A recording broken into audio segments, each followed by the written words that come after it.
දවසක් සවිඳුගේ කකුල දණහිසට පහලින් කපන්න වෙනවා කියලා වෛද්‍යවරු තීරණය කළා. ඔයාලා දන්නවද? දැන් සති දෙකකට විතර කලින් ඉස්කෝලේ නිවාඩුවට සවිඳුලගේ ගෙදර හැමෝම ගමේ යන්න තීරණය කළා. ඒත් කවුරුත් නොහිතපු විදියට ලොකු වැස්සක් වහින්න ගත්ත හින්දා එළිය මඩුවේ තිබුණු වීගෝනි ටික ගේ ඇතුළට දාලා යන්න තාත්තට සිද්ධ වුණා. දවස් කීපයක් එක දිගටම වැහැපු වැස්ස ලොකු කුණාටුවක් වුණ නිසා සවිඳුලාට ආපහු ගෙදර එන්න පුළුවන් වුණේ සති දෙකකට විතර පස්සේ. ඒ ඇවිත් පහුවදා උදේම අම්මා කොච්චර එපා කිව්වත් වීගොඩ නැගලා සවිඳු සෙල්ලම් කරන්න පටන් ගත්තා. ඒත් පහුගිය දවස් ටිකේ වැස්සට ගෙට ආපු ණය මේ වීගොඩ අස්සට රිංගන් ඉන්නවා කියලා නම් කවුරුවත් දැනගෙන හිටියේ නැහැ. ඉතින් සවිඳු වීගොඩ උඩ නැගලා ඉන්නකොට වීමිටියක් අස්සේ හිටපු ණයා සවිඳුගේ කකුලට දෂ්ට කළා. ඒ වෙලාවේ හොඳටම බය වුණු සවිඳු වේදනාවෙන් කෑ ගහ අම්මයි තාත්තයි ළඟට ගියා. සවිඳුගේ කකුලේ සර්පෙක් දෂ්ට කරපු සලකුණ තියනවා දැකපු තාත්තා ඉක්මනින්ම රෙදිපටියක් අරන් දෂ්ට කරපු තැනට උඩින් තදින් ගැට ගැහුවේ. විෂ උඩට අනේක නවත්වන්න හිතාගෙන. ඊට පස්සේ සර්ප විෂ ඇඟෙන් අයින් කරන්න කියලා හිතාගෙන දෂ්ට කරපු තැනින් විෂ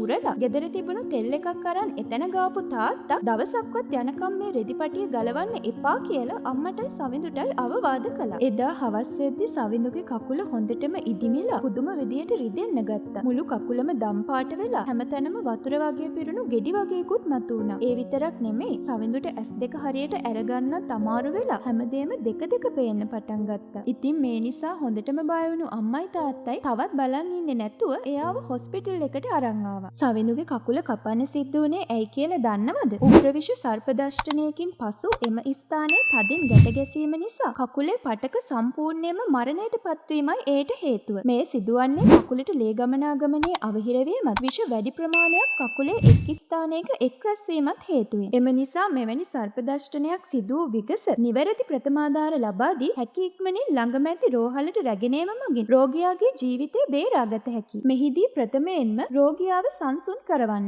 සපාකෑ ස්ථානයේ හැකිතාක් නිශ්චලව තබා ගන්න. සපාකෑ ස්ථානයේ සබන් යොදා පිරිසිදු ජලයෙන් සෝදන්න. දෂ්ටනය සිදු වූ අතේ හෝ කකුලේ මුදු වලලු වැනි ආභරණ ඇතනම් ඒවා ගලවා ඉවත් කරන්න. සෑම විටම සපාකෑ ස්ථානයේ හදවතේ මට්ටමට වඩා පහළින් සිටිනසේ තබන්න. හැකි ඉක්මනින් ළඟම ඇති රෝහලට ආරක්ෂිතව රෝගියාව රැගෙන එන්න. මෙහිදී ඔබ කිසිවිටක සිදු නොකළ යුතු දේ තමයි රෝගියාව කලබල කරවීම, සපාකෑ ස්ථානයේ තදින් ගැට ගැසීම, පිලිස්සීම, කපා දැමීම හෝ කිසිවක් ආලේප කිරීම, දෂ්ට කළ ස්ථානයෙන් විෂ උරා දැමීමට උත්සාහ කිරීම, රෝගියාට පානය කිරීමට ජලය හැර වෙනත් කිසිදු පානයක් ලබා දීම, දෂ්ට කිරීමට ලක් වූ ස්ථානයේ චලනය කිරීම සහ රෝහලට රැගෙන ඒම ප්‍රමාද කිරීම. දැනට ශ්‍රී ලංකාවේ ගොඩබිම වාසය කරන සර්ප විශේෂ 100කට ආසන්න ප්‍රමාණයක් සිටියත් ඉන් උග්‍ර විෂ ගණයට අයත් වන්නේ විශේෂ 7ක් පමණයි. ඒ තමයි තෙල් කරවලා, තිත් පොළඟා, නයා, කුණ කටුවා, වැලි පොළඟා, මුදු කරවලා සහ පලා පොළඟා යන සර්පයින්. මෙම සර්ප දෂ්ටන සිදුවීමට ප්‍රථමයෙන්ම වළක්වා ගැනීමට ඔබට කළ හැකි දේ තමයි අවදානම් ස්ථානවල ඇවිදීමේදී ආරක්ෂිත පාවහන් පැළඳීම, රාත්‍රී කාලයේ ගමන් යාමේදී විදුලි පන්දමක් රැගෙන යාම සහ කෝටුවකින් පොළවට තට්ටු කිරීම, හැකිතාක් නිවසවට පරිසරය පිරිසිදුව තබා ගැනීම, නිදා ගැනීමේදී සෑම විටම උස් ස්ථානයක නිදා ගැනීම සහ